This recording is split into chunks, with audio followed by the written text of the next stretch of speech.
Hello friends, welcome to Sanvin kitchen.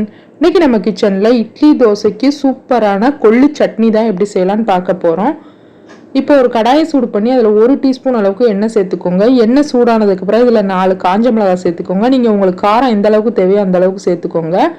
இப்போ இதில் ஒரு 1/2 கப் அளவுக்கு கொள்ளு சேர்த்துட்டு 1 டீஸ்பூன் அளவுக்கு கொத்தமல்லி விதைகள் சேர்த்துக்கோங்க. 1/2 கப் கொள்ளுக்கு 1 டீஸ்பூன் கொத்தமல்லி விதை கரெக்டாக இருக்கும். இப்போ இதை ஒரு 5 நிமிஷம் நல்லா லோ ஃப்ளேமில் வச்சு நல்லா வறுத்துட்டு இதை ஒரு பிளேட்டுக்கு மாற்றி நல்லா ஆற வச்சுருங்க.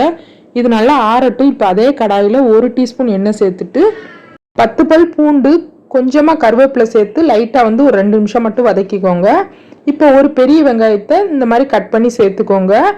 இந்த மாதிரி லைட்டாக வதங்கின உடனே இதுக்கு தேவையான அளவுக்கு உப்பு சேர்த்துக்கோங்க.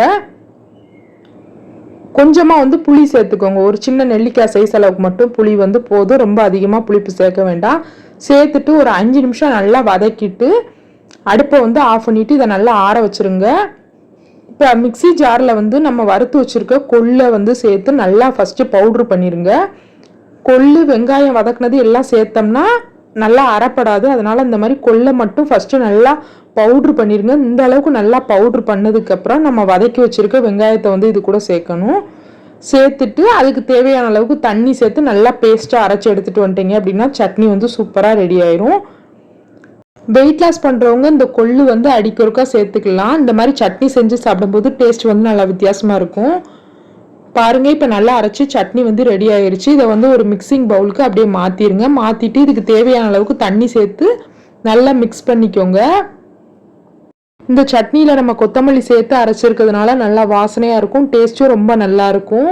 இப்போ ஒரு தாளிப்பு கரண்டியில் 1 டீஸ்பூன் எண்ணெய் சேர்த்து கொஞ்சமாக கடுகு, கருவேப்பிலை, உளுத்தம்பருப்பு சேர்த்து நம்ம எப்பயும் சட்னி தாளிக்கிற மாதிரி தாளித்து எடுத்துட்டீங்க அப்படின்னா சட்னி சூப்பராக ரெடி ஆயிரும்.